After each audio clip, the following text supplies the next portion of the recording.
Muy bien, muy buenas tardes, tengan todos ustedes bienvenidos a esta reunión. Estamos todavía bajo la impresión del evento de esta mañana, que fue un evento muy sensacional, ¿no? De gran nivel, y además que despertó en todos nosotros una gran curiosidad, ¿no? Sobre todo por las posibilidades que tiene la universidad, ¿no? de atender este tipo de eventos y el nivel de estos mismos. Y siguiendo con esa idea, hemos organizado esta reunión con el propósito de completar un poco, ¿no? La jornada con el desarrollo de un tema por parte de distinguidos especialistas.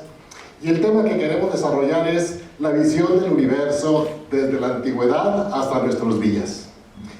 Y para tal efecto, contamos con la participación del doctor Julio Salcedo, profesor investigador del Departamento de Investigación en Física, del doctor Raúl Pérez Enríquez, investigador del Departamento de Física, y de la distinguida maestra Silvia Torres, investigadora emérita del Instituto de Astronomía de la UNAM y miembro titular del Seminario de Cultura Mexicana. El tema sobre el desarrollo, ¿verdad?, de la visión del universo, lo hemos dividido con tres participaciones. Una primera participación del maestro Julio Salcedo, que nos hablará, digamos, desde la antigüedad hasta Hiparco. Enseguida, el profesor Raúl Pérez Enríquez nos describirá el mecanismo de Antikythera, que es el que tuvimos la oportunidad de inaugurar y de conocer en la mañana, algunos detalles y cosas interesantes sobre ese mecanismo. Y finalmente, la distinguida maestra Silvia Torres nos hablará de la visión del universo de Ptolomeo hasta nuestros días. Actualmente, ¿verdad?, la astronomía está en auge por los nuevos descubrimientos y el gran impacto que han tenido las nuevas tecnologías. Entonces, todo esto es con la idea de dar el contexto, ¿no?, y la importancia que tiene esta disciplina y su estado actual de desarrollo. Vamos a empezar con el maestro Julio Salcedo. Buenas tardes. Buenas tardes. Muchas gracias, Rubén. Primero que nada quiero agradecer a la rectora de Unison que está presente y a todos ustedes que nos acompañan, desde luego a la doctora Silvia Torres, al doctor Raúl Pérez Enríquez. Yo les voy a hablar un poco acerca de la historia antigua. Esa es una historia que sucede en todas partes del mundo. Las culturas antiguas, en diferentes niveles, grados o como quieran llamar, han ido descubriendo su papel en el universo.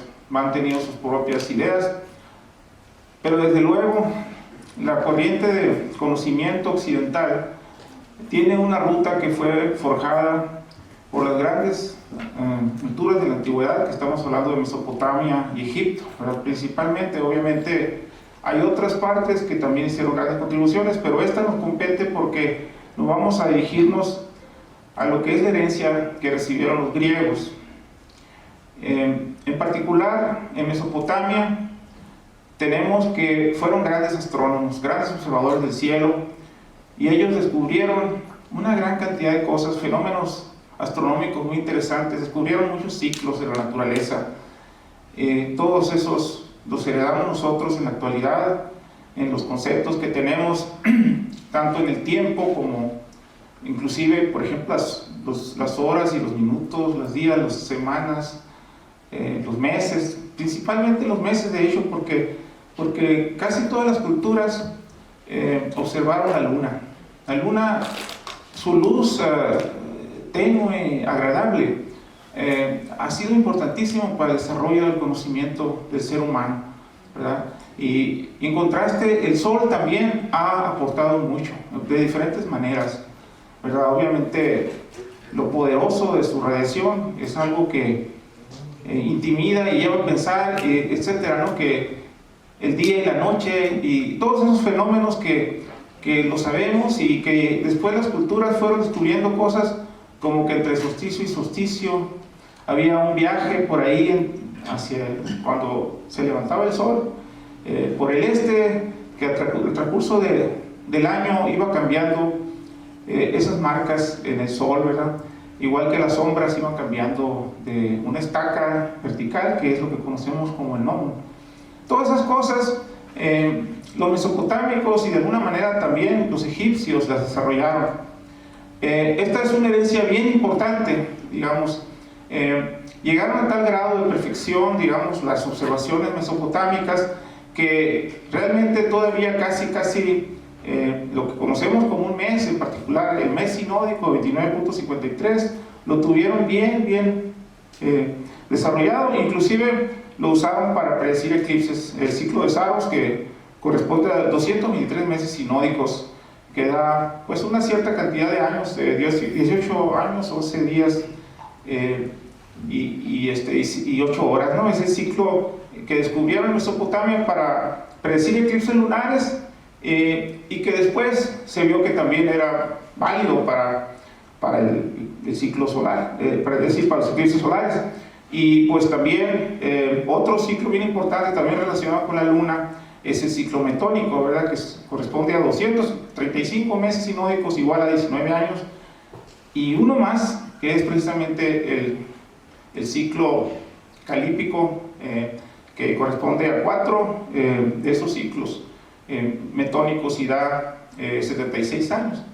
Entonces, estos números, el 223, el 19 y el 76, les platicaba esta mañana, que fueron muy importantes para entender lo que realmente es el mecanismo de Antikythera, ¿verdad? Que por cierto, un filólogo hizo ese gran descubrimiento de que era un planetario, ¿verdad? Pero déjenme ir un poquito más despacio en esto, porque los mesopotámicos hicieron eso, los egipcios pues tuvieron el concepto del año solar, ¿verdad? Que 360 días más 5 días más, que le llamaban el págono, y esto también está inscrito en uno de el anillo más exterior del mecanismo de Antikythera monumental, que pueden ver ustedes aquí en la plazoleta de Antikythera, ¿no? Pero quiero decirles que una cosa que vemos así a golpe de vista del mecanismo de Antikythera es la posición de los planetas. Esos planetas están en tiempo real, y quiero decirles que en su mayor parte ese tema, digamos, de que los planetas sigan una cierta trayectoria en el cielo, que fue descubierto en Mesopotamia, que es el zodiaco, ¿verdad? Que realmente es un descubrimiento impresionante, ¿verdad? Por eso tiene sentido decir que los planetas se encuentran en un plano, ¿verdad? Que para los físicos eso significa que podemos entender cómo se formó el sistema solar, porque eso nos lleva a que un término muy físico, que es el momento angular, nos dice cómo se pudo haber formado el sistema solar. Pero yéndonos ahora a ver qué fue lo que hicieron los griegos, pues resulta ser que había ciertas ideas relacionadas con la geometría, pero muy incipientes en todas esas culturas anteriores, y los griegos irrumpen con una nueva manera de pensar. Al principio, cuando vemos, por ejemplo, leemos a Homero, a Hesiodo, vemos conceptos muy elementales, así como los que todavía alguna gente cree, por ejemplo, la tierra plana, ¿verdad? Estamos hablando de tiempos muy remotos en la cultura griega, ¿verdad? Pero después vienen personas como Tales de Mileto, como Pitágoras, que le dan un aire nuevo, fresco, y que esa filosofía natural se va a convertir en lo que hoy es la ciencia, ¿verdad? Entonces, de hecho, todos los científicos de alguna manera tenemos esa herencia de Tales y de Pitágoras, ¿verdad? Que realmente vieron, por ejemplo, la perfección del círculo y muchas cosas bonitas. Se dice que también llegaron a predecir eclipses, lo cual es posiblemente cierto, y muy probablemente bajo la influencia también mesopotámica, ¿verdad? En el caso de Tales, que se dice que predijo un eclipse, nunca se ha comprobado realmente, pero es factible que sí haya habido esa posibilidad, no está claro. Pero el hecho que un tema que se les hizo un gran reto a ellos es el tema de los planetas. Los planetas eran errantes, no se movían como las estrellas en la esfera celeste, ¿verdad? Que parecía seguir un curso muy claro, muy fácil. Y entonces Platón mismo los enfrenta a un problema y les dice: ¿cómo vamos a entender estos planetas? ¿Verdad? ¿Qué debemos hacer? Y uno de sus alumnos, Eudoxo de Cnidos, ¿verdad?, que por cierto fue un gran geómetra, aparte de ser también, de tener unas grandes contribuciones a la astronomía, al representar en un sistema geocéntrico las famosas esferas, esas esferas de Eudoxo. Entonces, esa fue la respuesta, y de hecho concibió 27 esferas, 5 para cada planeta. Y bueno, el asunto era que no era fácil predecir esos movimientos. Después viene Aristóteles, y de hecho aumenta el número de esferas. Retoma el modelo de Eudoxo y lo amplía, digamos, sin hacer realmente una modificación muy grande, pero sí hizo contribuciones muy grandes a Aristóteles. Es interesante leer su libro sobre el cielo, de Caelo, ¿verdad? Y los invito, por cierto, a que busquen esos libros maravillosos, se llaman Extant, ¿verdad?, que son gratuitos, pueden bajarlos todos. Y en este caso, por ejemplo, Aristóteles se pone a pensar en los planetas, y algo que interesante decir es que para ellos la Luna y el Sol eran planetas también, porque también eran errantes con respecto a las estrellas fijas, ¿verdad?, que eran las que estaban en la bóveda celeste, la que realmente conocemos como estrellas nosotros. Pero los planetas eran esos errantes, y eran muy complicados, y el Sol y la Luna también tenían cierto grado de complejidad. Y entonces Eudoxo de alguna manera hace una gran contribución, aunque tenía ciertas desventajas. Su teoría, por ejemplo, no podía predecir el cambio de brillo de los planetas, que ya se conocía. Por ejemplo, Marte, cuando está muy cerca de nosotros, así como lo sabemos ahora, es muy brillante, ¿verdad?, pero de repente se vuelve muy difícil de ver. El hecho es de que Aristóteles, cuando pensó en esto de los planetas, a pesar de que no se podía inferir una forma en puntos como se veían los planetas, porque no había telescopios ni nada de eso, al ver la Tierra y el Sol, dijo: como la Tierra y el Sol son esféricos, estos puntos también van a ser esferas, los planetas son esféricos. Y de hecho, con el caso de la Tierra, lo dijo de una manera más categórica. Ya había ideas, porque pues que los barcos, cuando la proa y la popa, etcétera, y después que si se viajaba hacia el sur o hacia el norte, como que había un efecto de que aparecían o desaparecían estrellas, y esas ideas eran consistentes con el hecho de que tuviera cierta curvatura la Tierra. Pero Aristóteles fue mucho más directo, y lo que dijo fue: en un eclipse lunar siempre vemos la sombra de la Tierra esférica, o sea, siempre la vemos circular. Independientemente de qué eclipse estemos observando, siempre tiene la forma circular, y por lo tanto la Tierra es esférica. En fin, el modelo de las esferas finalmente fue sustituido por otro gran geómetra, que fue Apolonio de Perga, o de Perge, o de Pérgamo, como quieran llamarlo ustedes, que introduce el concepto de los hemiciclos. Quiero decirles que a él debemos los nombres inclusive de las cónicas, de lo que es la elipse y la hipérbola y la parábola, etcétera, todo eso. O sea, le decían el geómetra, ¿verdad? Y en lo general esto es lo que traen los griegos. Le agregan a todas las matemáticas, particularmente en el aspecto de la geometría. Y por otro lado, la filosofía, que es muy importante, en esa reflexión continua de estar dialogando entre ellos y descubriendo nuevas cosas. Así tenemos entonces que el modelo de epiciclos es lo que permite que veamos, como en este mecanismo de Antiquítera que tenemos, esta réplica que tenemos nosotros aquí en el campus, nos permite ver las posiciones correctas de los planetas y del Sol y de la Luna, o sea, los 5 planetas visibles en la antigüedad, y más el Sol y la Luna. Inclusive la Luna la vemos con la fase correcta, ¿verdad?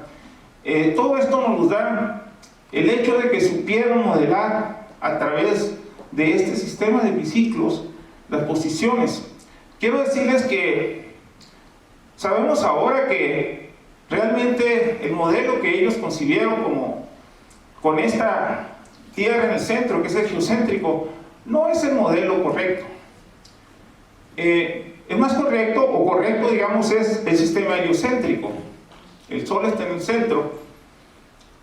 Pero fíjense que al trabajar con un modelo geocéntrico y haber tenido este gran logro de poder en la actualidad, si ustedes van y ven ahorita las posiciones de esos 7 cuerpos celestes que le dan los días a la semana y ver que están en las posiciones correctas, eso nos lleva a pensar que hicieron un gran logro en otro sentido, porque crearon una computadora analógica, ¿verdad?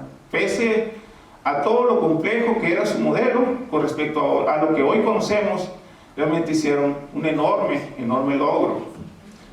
Entonces, este cuento, digamos, nos lleva a la etapa en que hubo un gran personaje que fue Hiparco, ¿verdad? Hiparco de Nicea, que trabajó en Rodas y que llegó a la perfección en la comprensión de los griegos en cuanto a los fenómenos astronómicos, y nos dijo con gran autoridad, digamos, que el año realmente debemos de medirlo en forma de que nos dé las estaciones correctas, lo que conocemos como el año trópico, y que hizo su catálogo de estrellas, y que para eso tuvo que perfeccionar el modelo de la esfera celeste con su ecuador muy bien definido, y medir los ángulos, y ser posiblemente el creador de la trigonometría, y medir con mucha precisión, de tal manera que pudiera tener los datos más exactos posibles para su época de estos cuerpos celestes, de los planetas y de las estrellas, 850 estrellas que puso en su catálogo. Hiparco entonces representa el antecedente más próximo, digamos, al mecanismo de Antikythera. No sabemos exactamente quién fue quien lo diseñó, pero seguramente conoció el trabajo de Hiparco. Y bueno, básicamente lo que quería decirles, sintetizar esto, que en la antigüedad, en particular en Mesopotamia, hubo grandes observadores del cielo que pudieron tener ciclos astronómicos bastante precisos, y sin embargo la gran contribución griega está basada en lo que le agregaron en el tema matemático, particularmente de la geometría y la parte filosófica de la reflexión. El tema es muy largo, pero el tiempo es corto.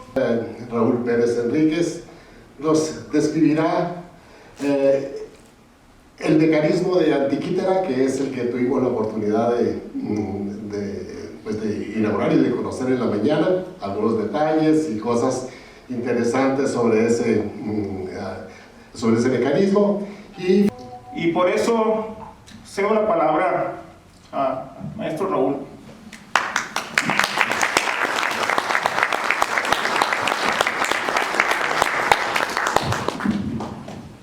Bueno, buenas tardes. Yo soy Raúl Pérez Enríquez, y lo que me toca a mí es hablar precisamente de este parteaguas. La presentación que hizo Rubén nos dije que vamos a ver la historia de la astronomía, o la historia de la visión del universo por parte de nosotros, desde la antigüedad a la época de Hiparco, y después la doctora Silvia nos presentará de Ptolomeo hacia nuestros días. Pues a mí me toca ese parteaguas, ese punto de inflexión en el que se presenta precisamente qué es el mecanismo de Antikythera, porque el mecanismo de Antikythera es un reflejo del conocimiento astronómico de la época precisamente que está entre Apolonio y Hiparco. Podríamos decir que es el reflejo de todo el conocimiento científico, del conocimiento del universo que se tenía en la época de Hiparco. Así, lo que me corresponde a mí precisamente es hablar de este mecanismo y de cuáles son algunos de sus aspectos principales. Déjenme que me obedezca esto. No quiero obedecer.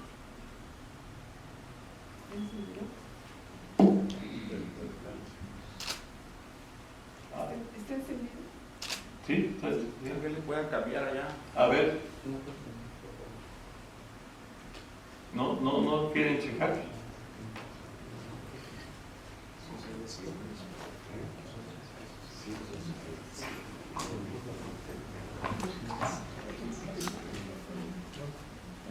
Precisamente lo que yo voy a hablar es de este mecanismo de Anticítera, que puede ser, como les decía yo, es el registro o el vestigio de cuál era el conocimiento astronómico al que se ha referido Julio. Este conocimiento astronómico que contempla varios aspectos de la naturaleza y que nos manifiesta un conocimiento del movimiento de los astros. En una frase que he tratado de acuñar con motivo de este mecanismo de Anticítera, digo, ¿qué es el MAM? El MAM, o el mecanismo de Anticítera monumental para Hermosillo, es una danza continua de los astros del mundo antiguo y de los eclipses, basado en el mecanismo de Anticítera. Y voy a ver precisamente por qué los astros del mundo, porque en él están reflejados, como decía Julio, los 5 planetas visibles al ojo humano, no con la ayuda de ningún instrumento, sino directamente al ojo, y esos son visibles y por lo tanto pueden ser seguidos en su movimiento en el cielo, en el contraste del zodíaco. Entonces, estos astros, junto con el Sol y la Luna, son los astros que eran del mundo antiguo, era lo que podían percibir, y todas las trayectorias están en este mecanismo. Aquí muestro yo la carátula precisamente del mecanismo de Anticítera que hemos reconstruido, y están al centro la Tierra, porque el modelo era geocéntrico, como ya explicaron, y está la Luna, que como ven ustedes tiene 2 colores, porque muestra las fases de la Luna. Entonces, conforme la Luna gira en 29.5 días, 53 días, va mostrando sus diferentes fases, las diferentes fases que vemos cada mes en el cielo. Y a su vez tenemos las órbitas de los planetas, que son aquí manifestadas con forma circular, pero que incluyen el movimiento retrógrado que se observa en el cielo, precisamente porque nosotros no somos el centro de la observación, sino que somos un ente que está situado en la posición del Sol, en este esquema. Entonces, es lo que se conoce como los epiciclos. Se representan los movimientos circulares con todo su movimiento retrógrado de cada uno de los planetas visibles, y está representado precisamente en este mecanismo de Anticítera. A su vez, el Sol también tiene su peculiaridad de que se nos presenta en su giro aparente alrededor de la Tierra en un año contra las constelaciones. Todos estos movimientos que tiene estos planetas son registrados por el mecanismo de Anticítera monumental, como lo eran en su época en el mecanismo de Anticítera original.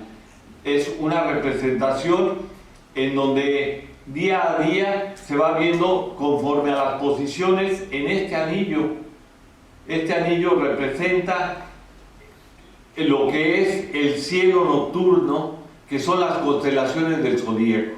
Todos hemos oído hablar del zodíaco: Leo, Tauro, Géminis, etc.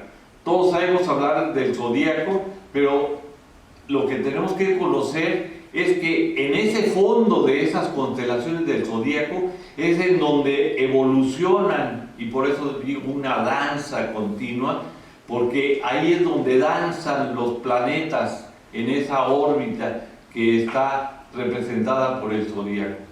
Entonces, este es en efecto una danza. ¿Y por qué es continua?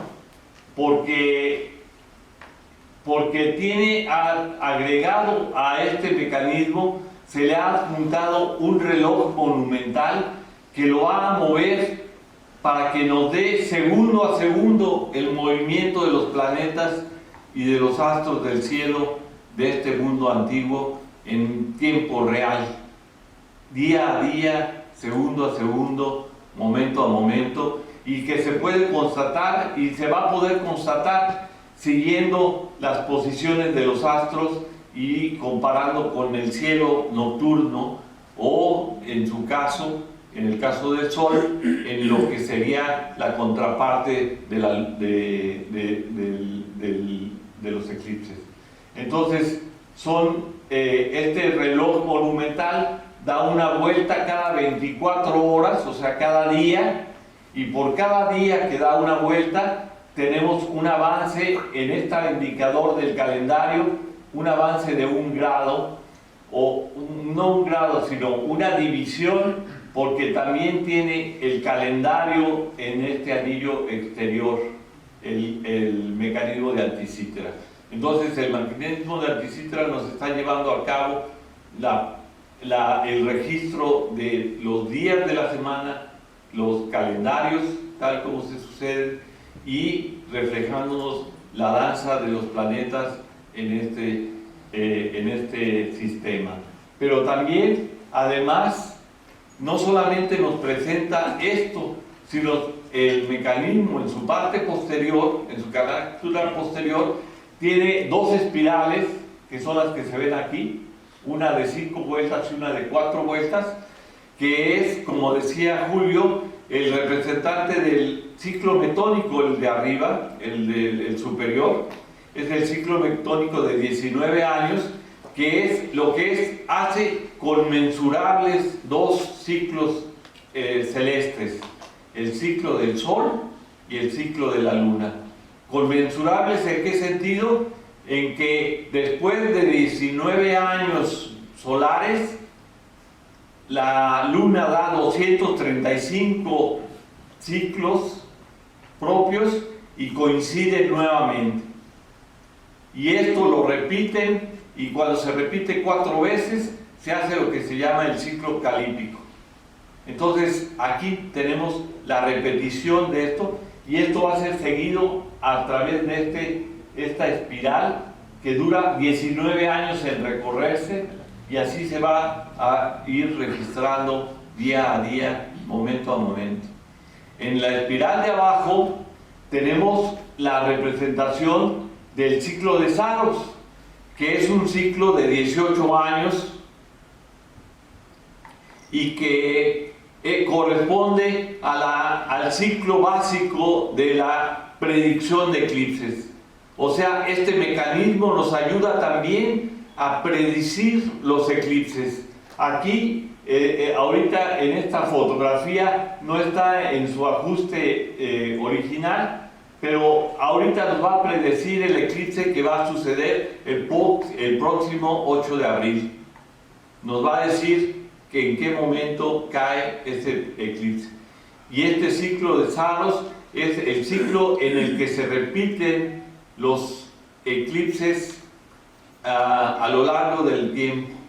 Esta predicción de eclipses no solamente corresponde a lo que hicieron los mesopotámicos y mejoraron los griegos con el Exelimus, sino que también corresponde a un ciclo que hicieron los propios mayas en nuestra cultura.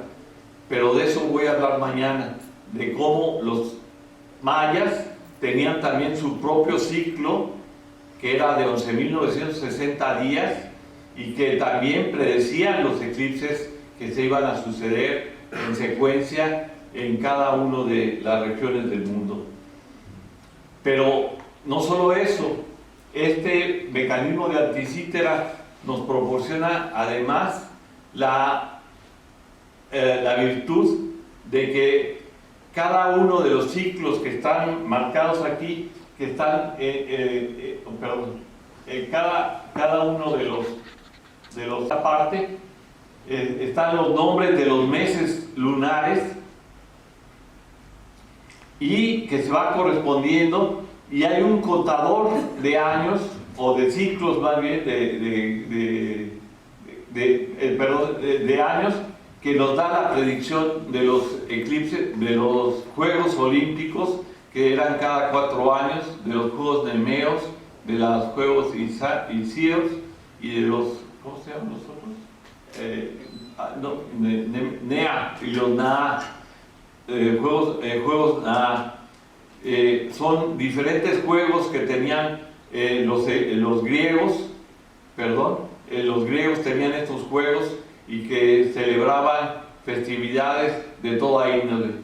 Una cosa importantísima es que estos juegos no solamente eran deportivos, no solamente eran atléticos desde el punto de vista de los deportes como el box o lanzamiento de jabalina o el tiro con disco, sino que también eran culturales. Había debates culturales, había concursos de oratoria, concursos de poesía, y era todo un evento cultural, era toda una celebración de la cultura y la ciencia y el arte en esos Juegos Olímpicos. Entonces, esto puede servirnos a nosotros ahora para, utilizando este calendario, que nos vaya y que podamos celebrar este tipo de eventos con motivo de cuando se lleguen a estos límites. Eso está indicado en el registro. Una cuestión que quisiera regresar es que los 223 meses lunares que están en la espiral inferior, que es el ciclo de Saros, tienen una duración de 29.53 días, y que es lo que lleva a la complementación de este ciclo de Saros, y que tiene precisamente 3 ciclos para concebir el ciclo Exelibus, que es en donde se cumple la repetición de los eclipses, no solamente si son solares o lunares, sino en la zona, en la misma región de la Tierra. Todo esto es parte de lo que está contemplado en este mecanismo. Ahora bien, dice uno, bueno, ¿y cómo es que saben que todo eso se hizo? Pues, ¿cómo es que todo eso hace ahora el mecanismo de Anticítera, si lo único que se tiene de registro son piezas como las que se exhiben aquí en el Museo Nacional de Arqueología de Atenas? 3 piezas, fundamentalmente, que están erradas, pero que en realidad ya nos muestran que tiene una estructura. Aquí ven ustedes en este, que es el fragmento A, ven una estructura que están una estructura de cruz, de X, y con como si fueran engranes, y esta tiene una de reglillas acá, y esta tiene también lo de las famosas espirales. Pero ¿cómo es que sabemos todo esto? Pues eso ha sido gracias a la investigación realizada a lo largo de ya 120 años por un tema mecánico, un reloj o algún material, algo así parecido. Entonces, así se empezó. Esta es la exhibición, que son 80 piezas en total, en las que quedó descompuesto después de que se sacó de las arenas en el mar cerca de la isla de Antiquítera, y por eso su nombre, y se sacaron todos estos vestigios, y estos vestigios se han ido recuperando. A los primos Stais les tocó ser de los primeros en el año de 1902.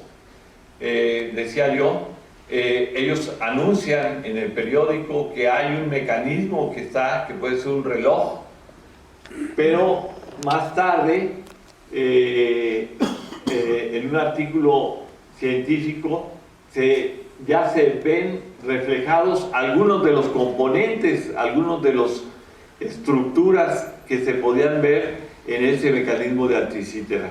Entonces se empieza a ver la perspectiva de que podía ser más que un reloj y podía representar algo más interesante y más importante.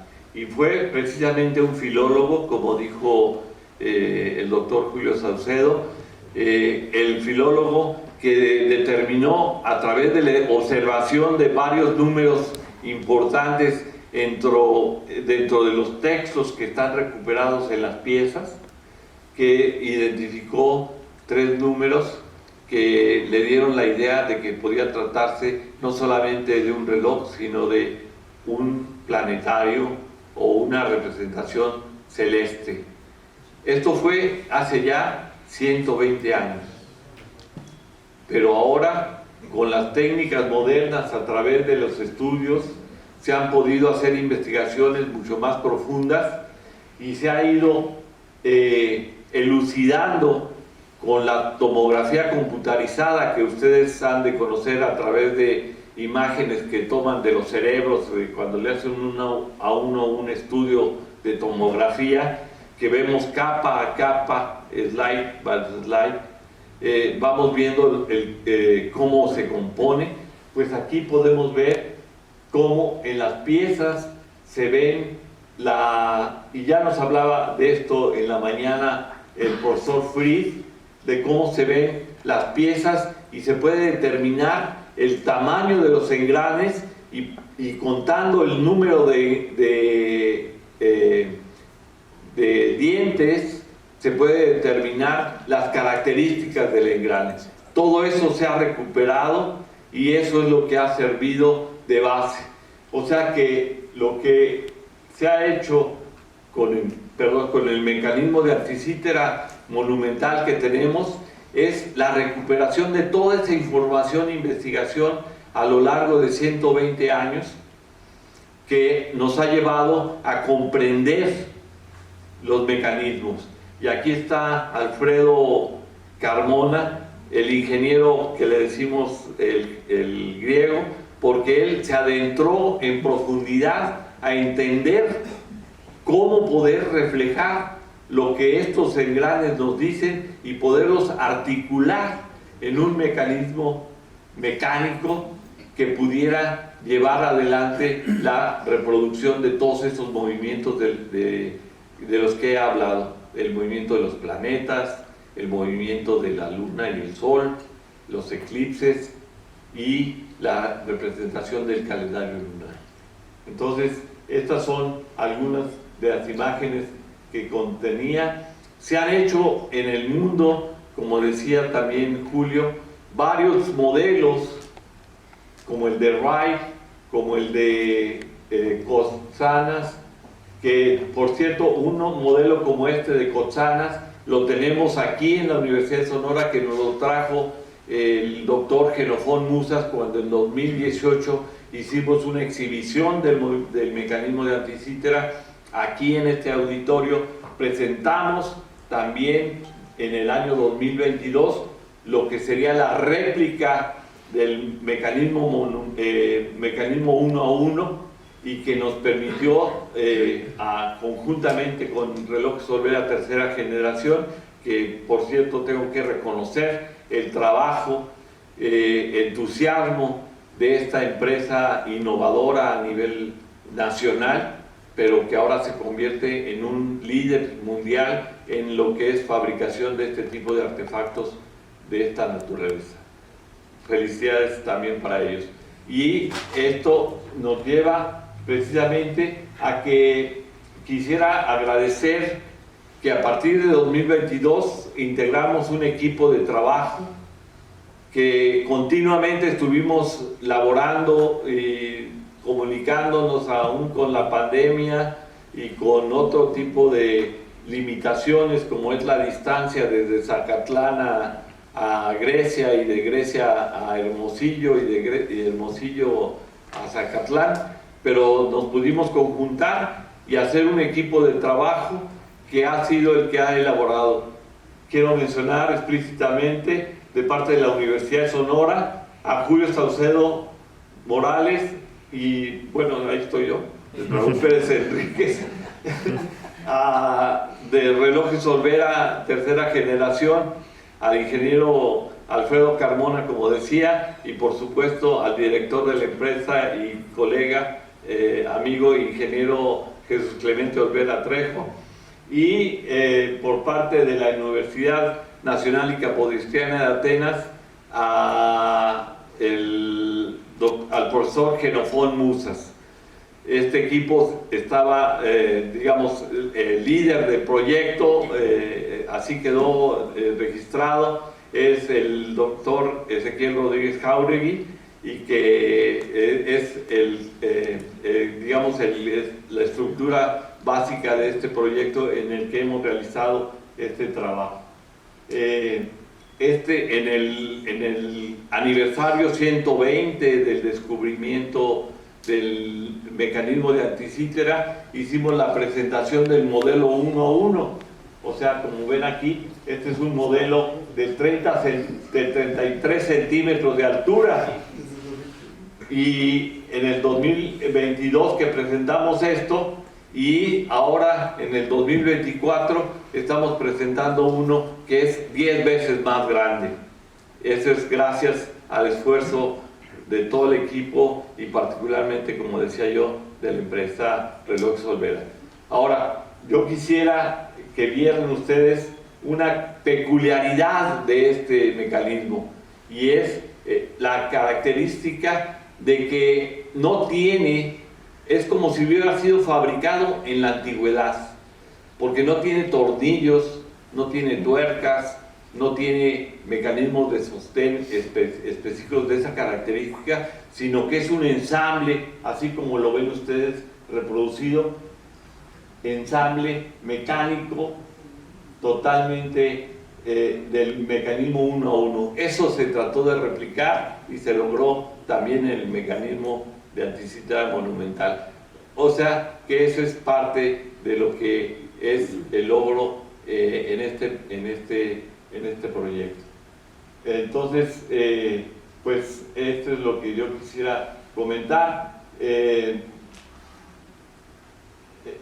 Acabamos de ver la puesta en marcha. Este es las tripas del mecanismo de anticítera, las partes de la sección de los engranes de los planetas. Este sería Marte, Júpiter y Saturno, y acá estos dos sería Mercurio y Venus, y el Sol, que también gira todos en el mismo eje, y la Luna, aquí se ve la Luna blanquita que estaba en una fase, y por el otro lado pues está la parte posterior. Yo quisiera dar las gracias a todos, pero antes que nada quisiera agradecer a la Universidad de Sonora por haber sido la anfitriona de este proyecto. No podría ser de otra manera, que lo que nosotros hemos hecho no podría haber sido sin el respaldo para todos nosotros por parte de la Universidad de Sonora y sin el financiamiento del gobierno del estado de Sonora. El papel del apoyo por parte del gobierno de Sonora es fundamental para la conclusión exitosa de este proyecto, y yo quisiera agradecer personalmente, ahorita que está la señora rectora aquí con nosotros, María Rita Plancarte, un agradecimiento muy fuerte por habernos apoyado a lo largo de este proyecto,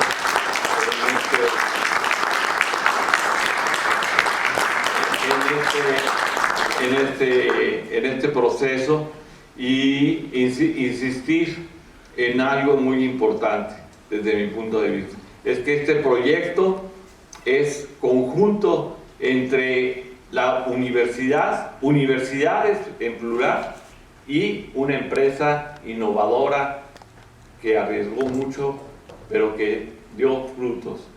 La Universidad de Sonora, la Universidad Nacional y Capodistriana de Atenas, con los representantes que ya mencioné, y los Relojes Olvera tercera generación.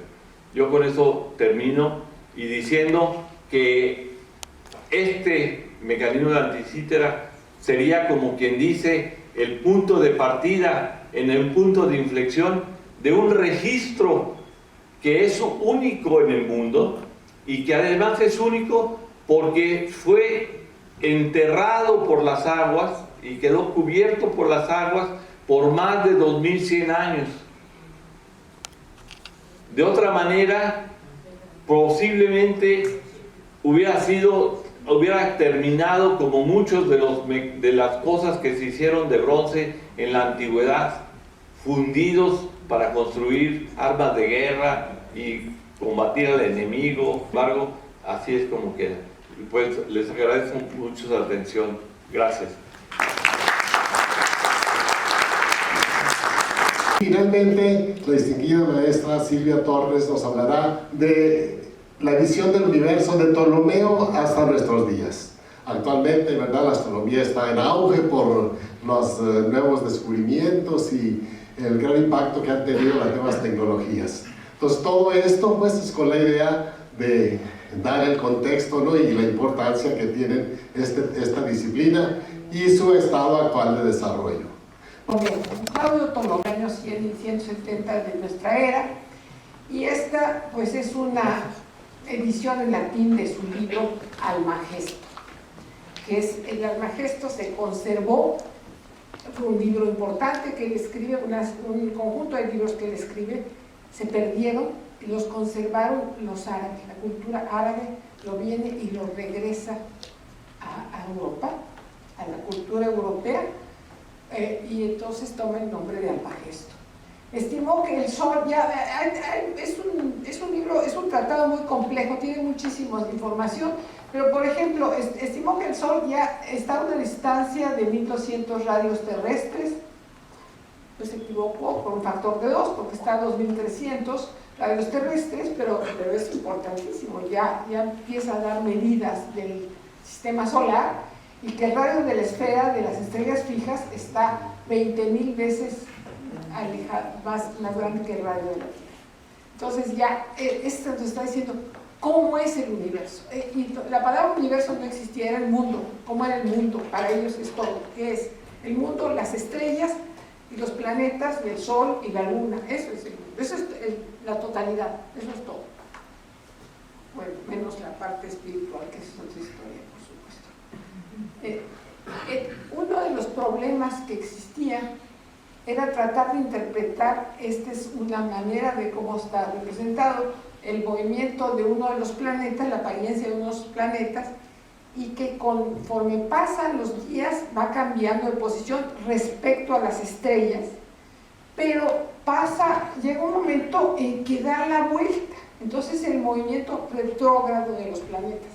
¿Cómo que da la vuelta? ¿Por qué ha de dar la vuelta? Y luego ya sigue otra vez su camino.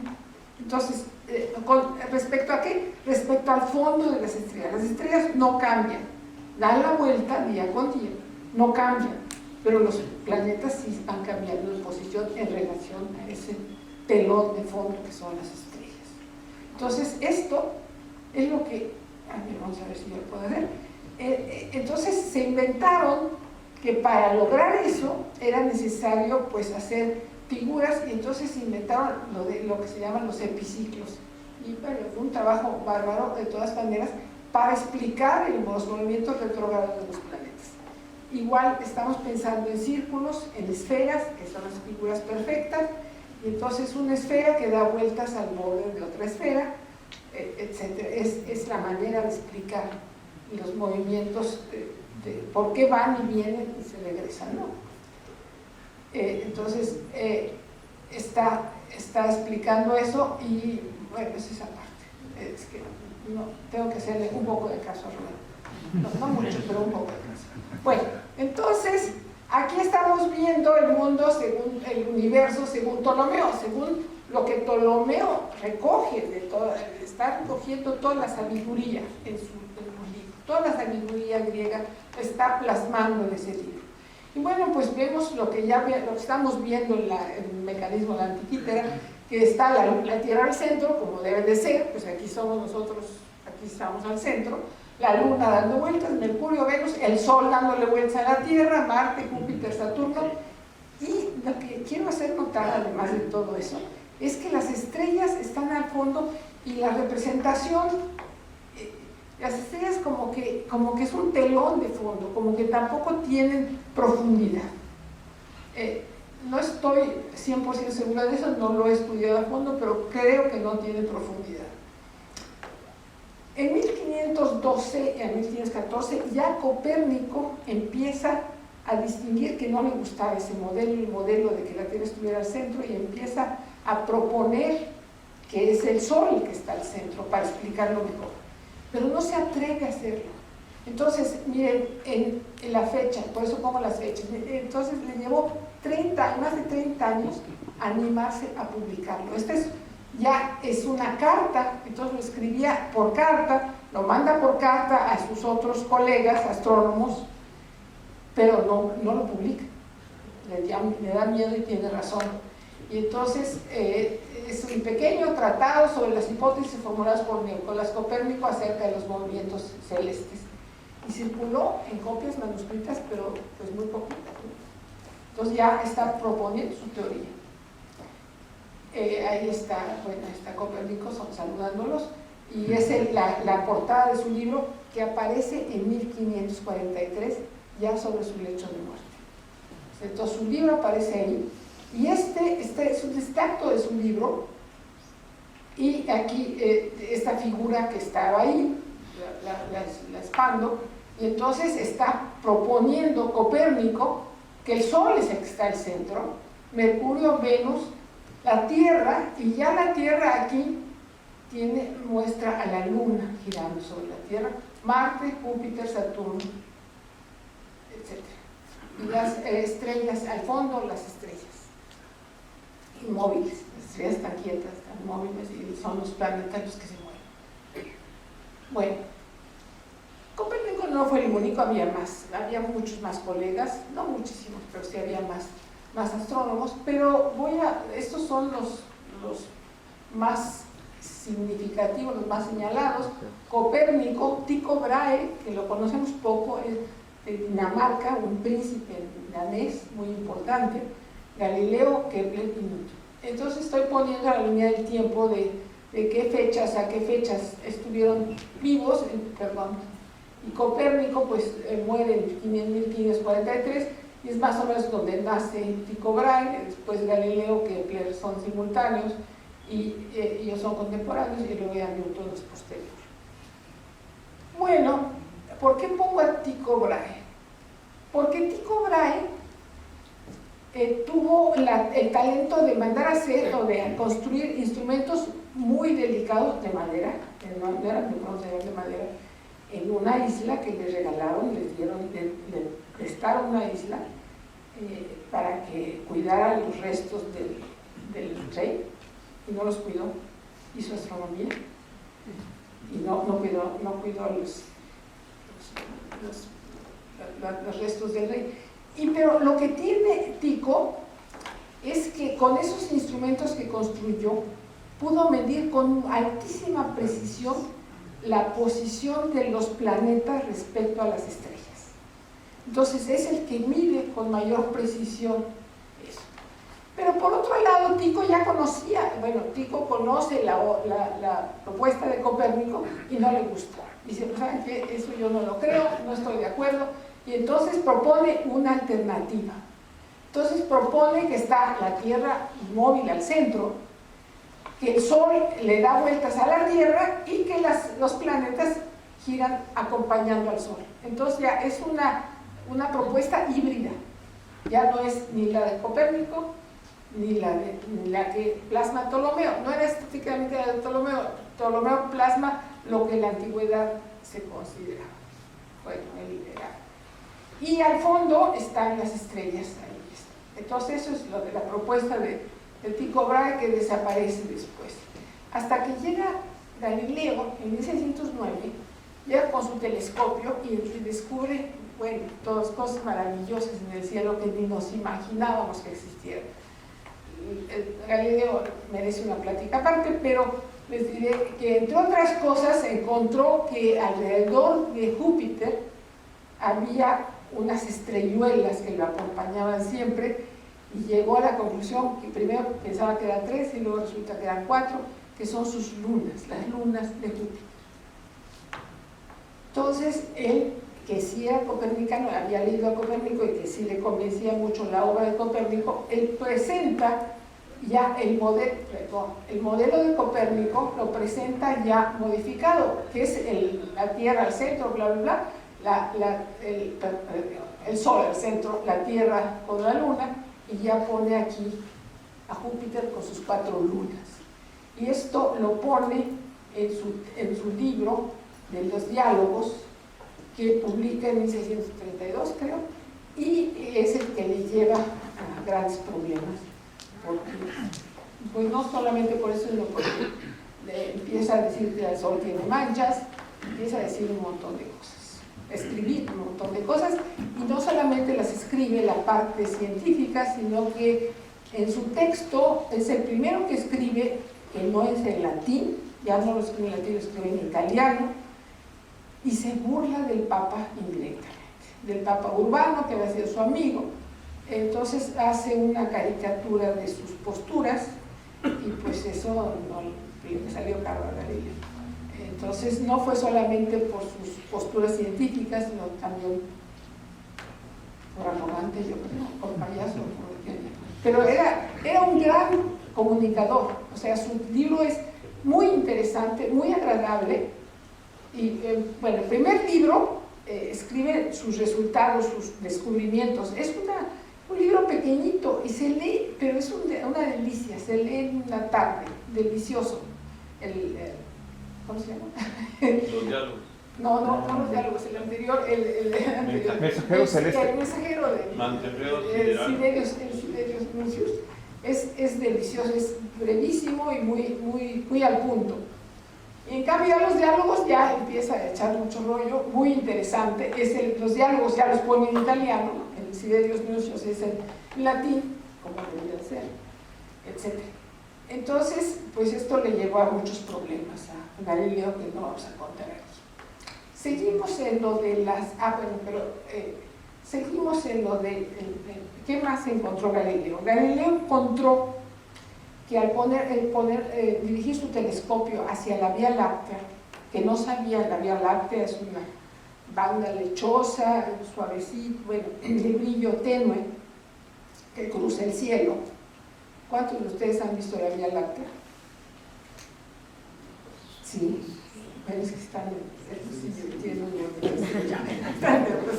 la Ciudad de México nadie, ni estrellas, en fin.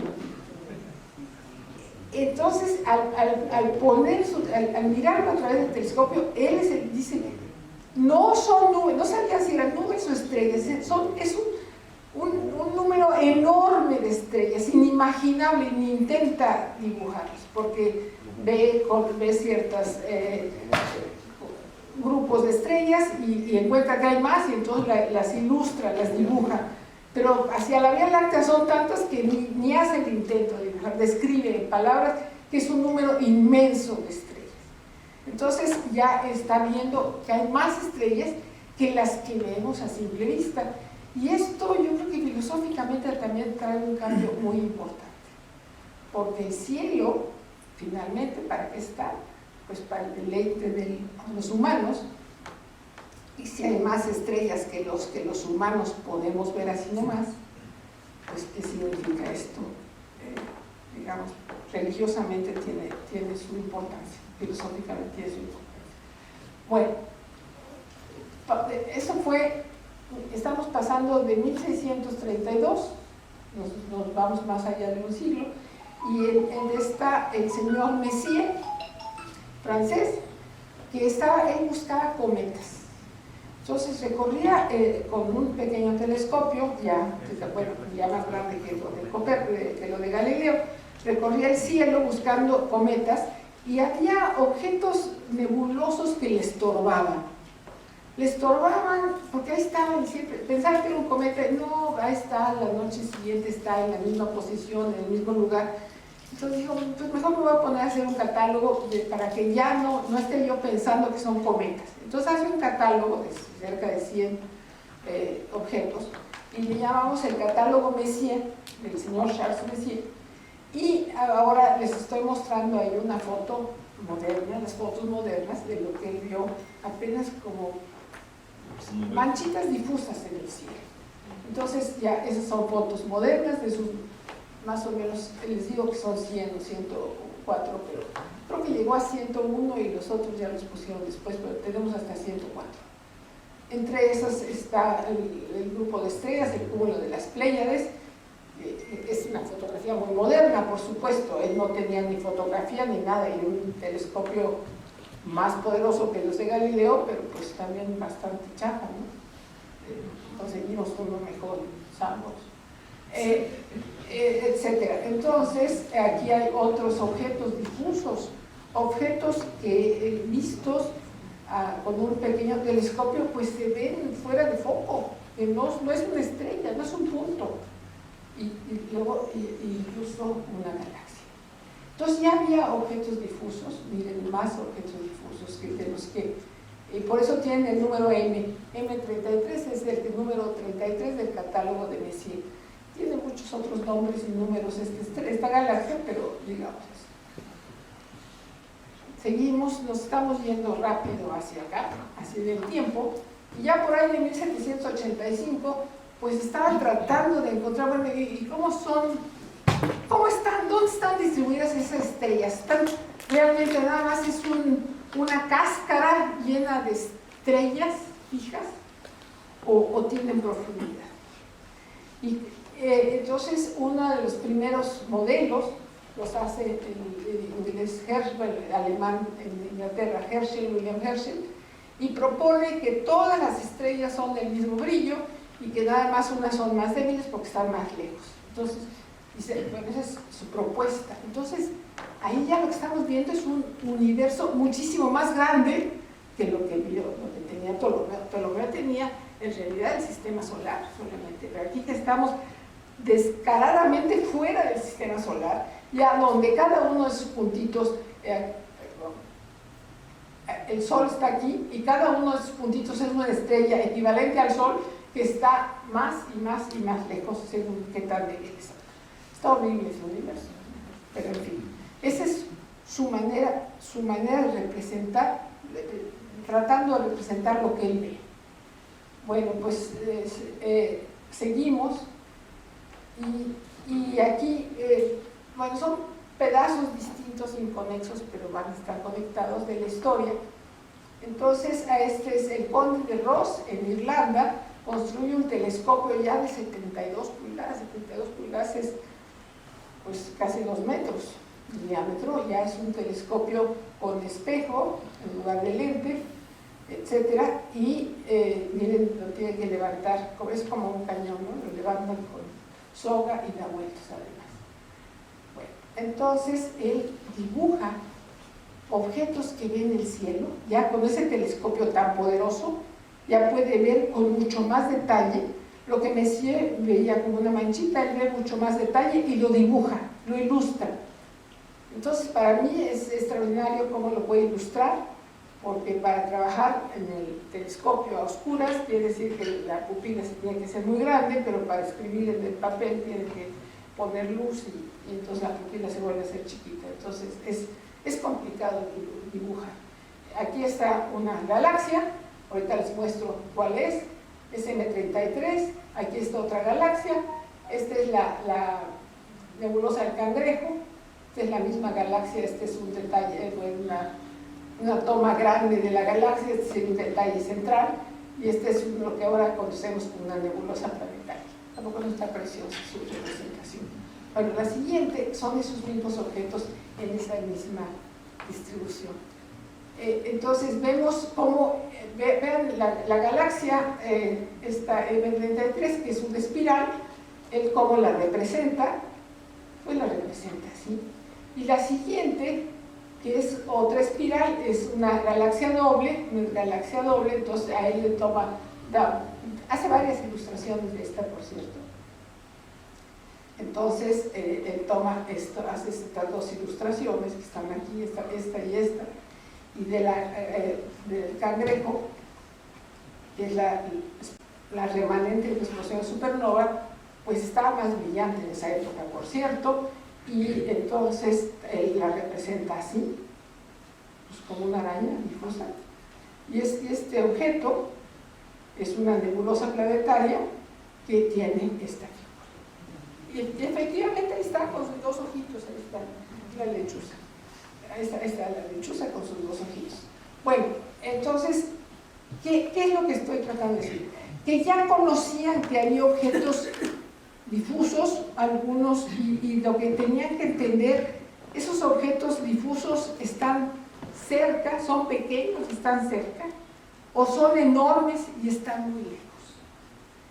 Y entonces surge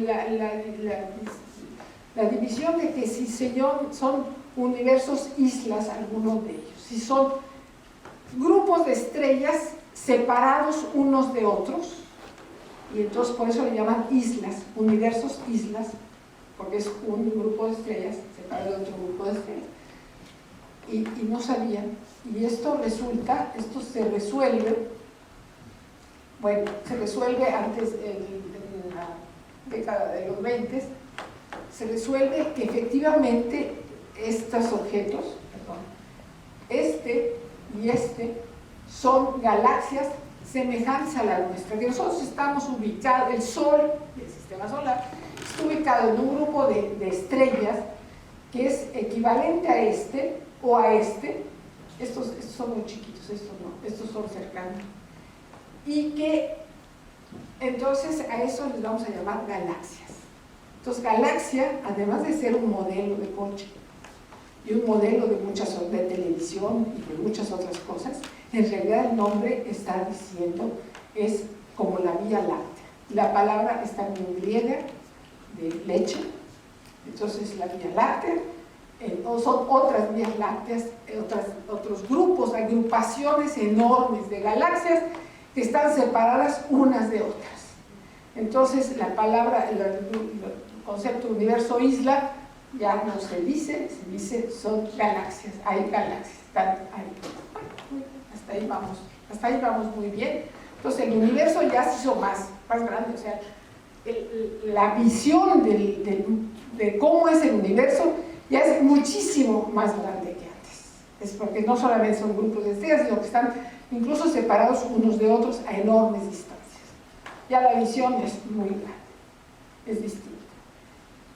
En 29 viene otro cambio importante, es que son cambios que se van dando conforme se va conociendo en más detalle. Entonces viene otro cambio de paradigma, de modelo. No solamente está separados unos de otros, enormes distancias, sino que además se están alejando unas de otras y lo hacen más rápidamente cuando más lejos se encuentran. Eso es tremendo. Eso es terrible. ¿Qué quiere decir eso? Quiere decir que el universo se está expandiendo. ¡Ah, qué padre! Pues no. ¿Qué quiere decir? Que mañana va a ser más grande. Hoy ya tiene un tamaño, pero mañana va a ser más grande. Y pasado va a ser todavía más grande. Pero ayer era más chiquito. Y antier era más chiquito. Entonces, ¿dónde empezó? ¿Qué pasó? ¿Qué sucede? ¿Es verdad? ¿No es verdad? Etcétera. Entonces, eso no es solamente un cambio de tamaño, sino es un cambio de que se está modificando.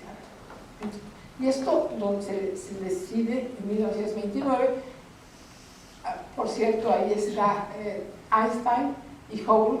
El Hubble es el señor de la pipa, y que ahora por eso el telescopio espacial se llama en honor a él, y pues mil cosas se llaman en honor a Einstein, muy importante. Y Einstein propone la teoría de la relatividad de 1905 y tal, y bueno, en fin, una serie de cosas que no vamos a platicar, no mucho. Entonces estamos diciendo que el universo se está expandiendo, está creciendo. Y nosotros estamos viendo que en todas direcciones está creciendo. Entonces esto nos lleva otra vez a decir, bueno, estamos otra vez en el mundo tolemaico donde somos el centro del universo, otra vez, porque en todas direcciones donde se ve se están alejando cada vez más rápidamente, ¿o qué pasa?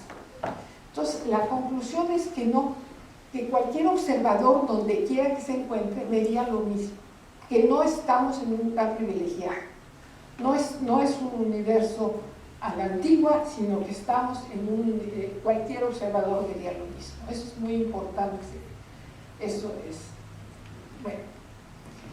Entonces nos íbamos a la crisis de que el universo está creciendo y se estaba haciendo, era más chico antes, y cómo empezó. Entonces hay quien propone, pues empezó en un punto, empezó en una irregularidad, en una singularidad, es la palabra singularidad, y entonces pues tenía que estar todo junto, todo el universo junto, y tenía que estar más caliente, todo estaba más caliente.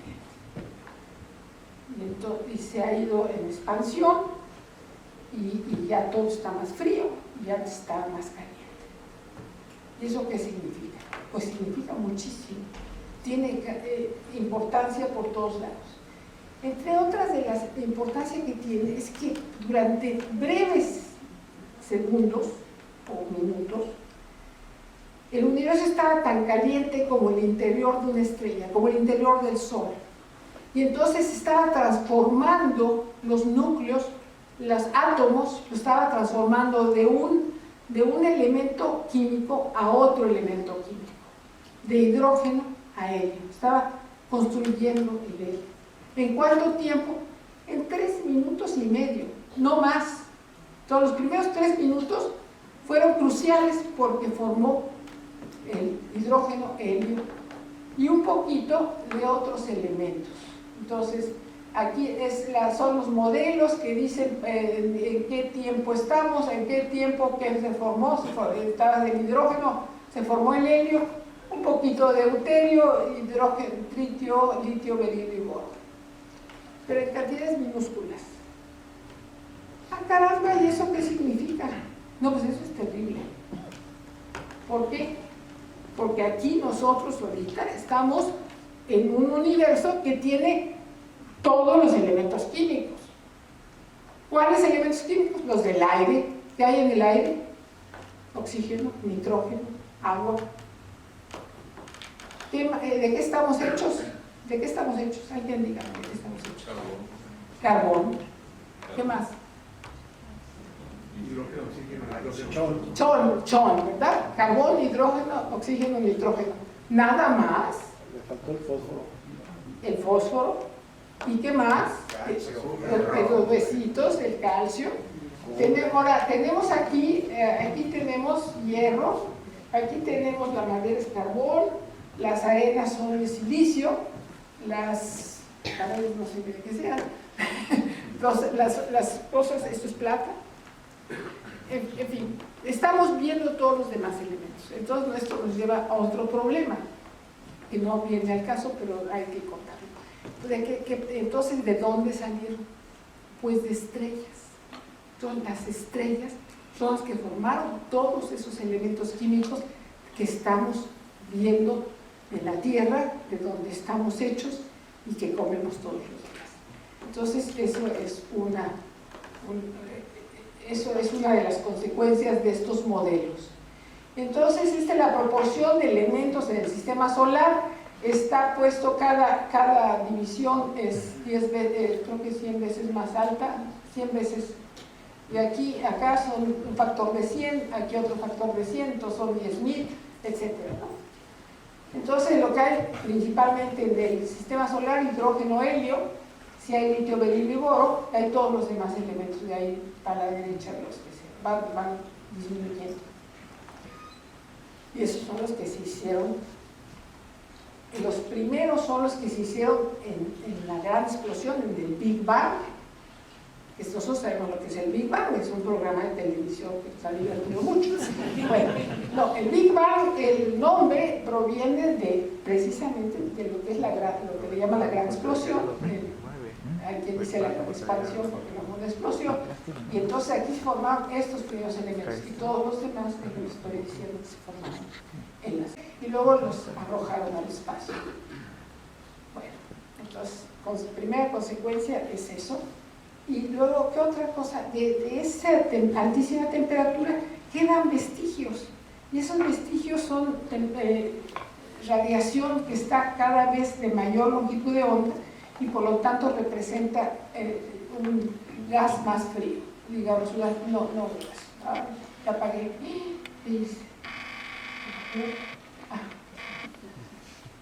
Bueno, entonces encontraron En 1964, Penzias y Wilson, en los laboratorios Bell, en Estados Unidos, encontraron que su antena tenía señal en todas direcciones, querían que no tuviera señal, querían trabajar con baja señal, y había ruido en todos lados. Entonces encontraron primero que había palomas en la antena, entonces limpiaron las palomas y todo lo que eran las palomas, y seguía habiendo ruido.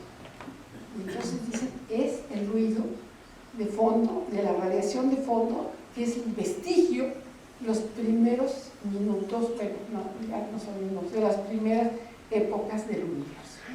Entonces, en 1964 se confirma que efectivamente hubo la gran explosión. Entre eso, la confirmación por el ruido de fondo y por otro lado toda la teoría de lo del helio y los elementos químicos, que también se estaba trabajando simultáneamente, nos llevan a afirmar en los 60s, a mí ya me tocó eso, tengo muchos años, ya se llega a la certeza de que efectivamente ocurrió la gran explosión. Bueno, a ver, no de que efectivamente, de que las teorías que tenemos, las observaciones que tenemos son compatibles con la gran explosión. Nunca hay la certeza de nada. Eso es muy importante. Y hubo unas observaciones, un satélite en particular, que bueno, ya lo habían encontrado en 64, pero mandaron un satélite con detectores infrarrojos muy sensibles, y encontraron que efectivamente hay aquí en todas direcciones del cielo había luz de radiación electromagnética de muy alta, de longitud de onda muy larga, entonces que correspondería a una temperatura de 3 grados Kelvin. Eso es menos 270 grados centígrados. Entonces, corresponde a una longitud de onda muy larga, pero en todas direcciones, uniformemente. Entonces, esto fue un resultado maravilloso que lo presentaron en 1992. Pero si dicen, bueno, pero hay un poquito de irregularidades en esa señal. Entonces se encuentra que hay irregularidades a la milésima de grado, encuentran una irregularidad como lo que se representa aquí. O sea, a los 3 grados ven esto, si le sacan a la milésima de detalle encuentran esto, y si luego hacen a las 100 milésimas, ya estamos a 10 a la menos 5, ¿qué es eso?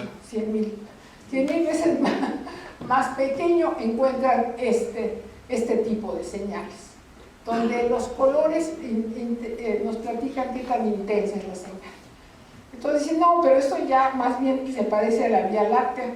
Bueno, pues lo vamos a corregir por la Vía Láctea y llegan a esta señal. Entonces la radiación de fondo de microondas que ya se encuentra en 1900.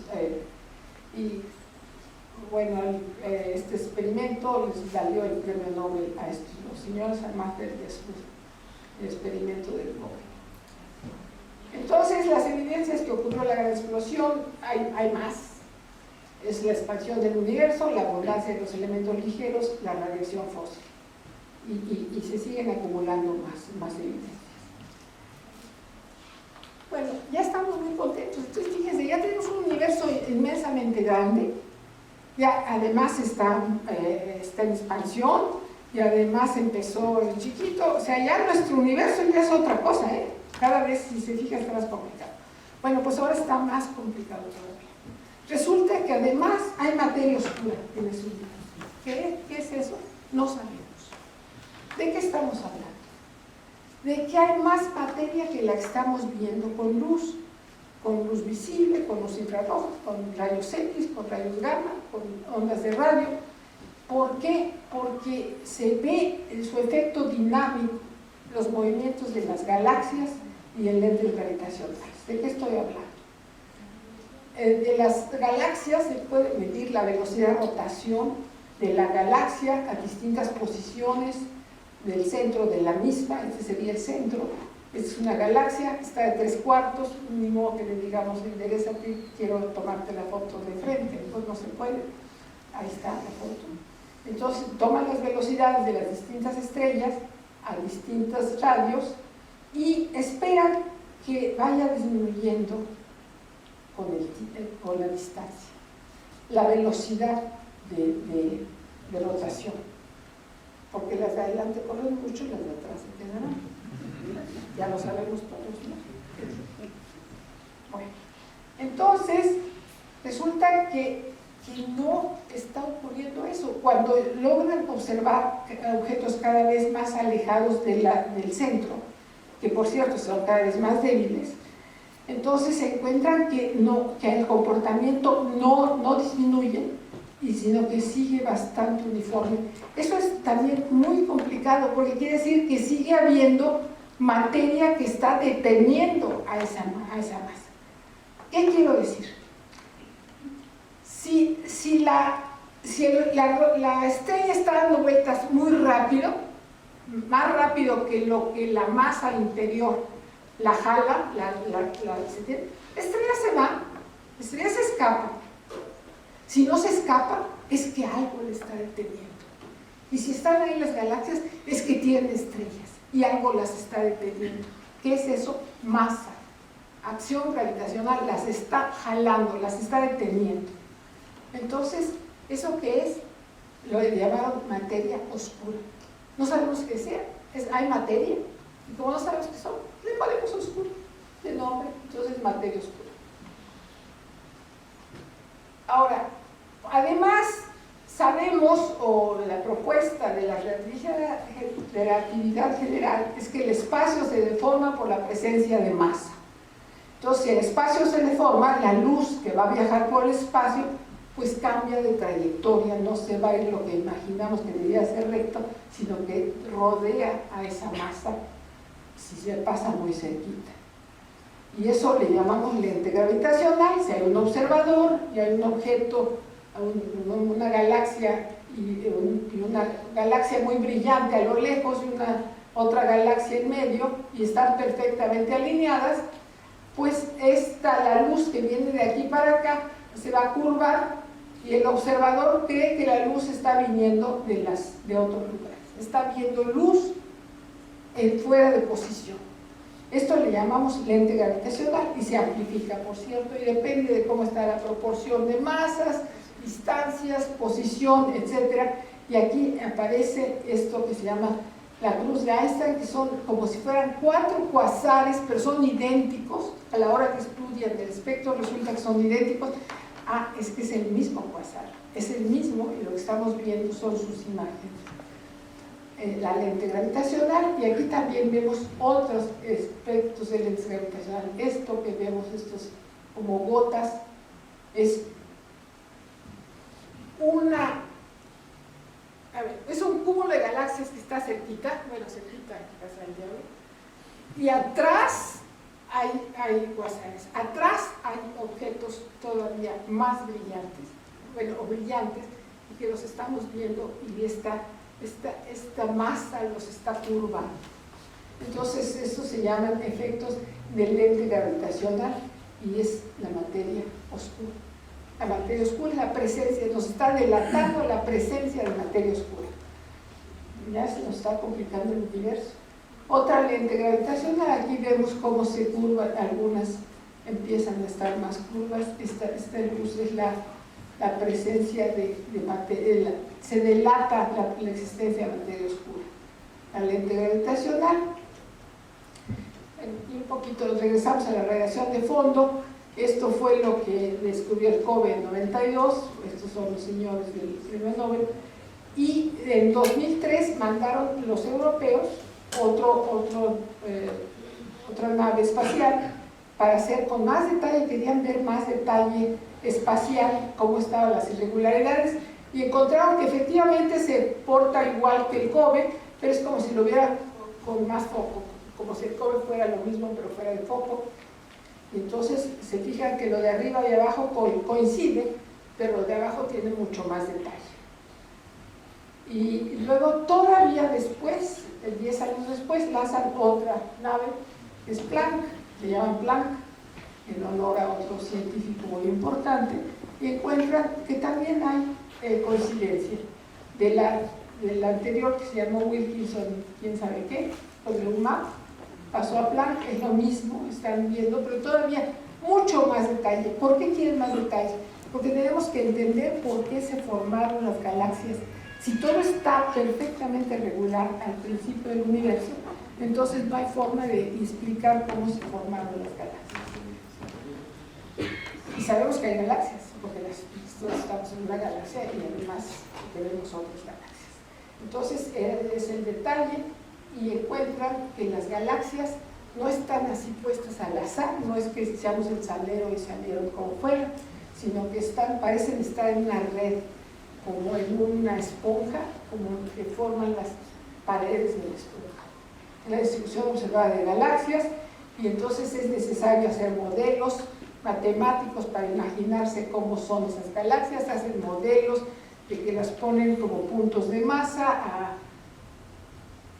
bajo la acción gravitacional unas de otras, y dependiendo del tipo de modelo que se propone, pues van a ser el resultado de, este es el principio, más adelante, y las fases finales ya tienen una estructura semejante a lo que se observa, y entonces ya es el modelo de la estructura a gran escala del universo.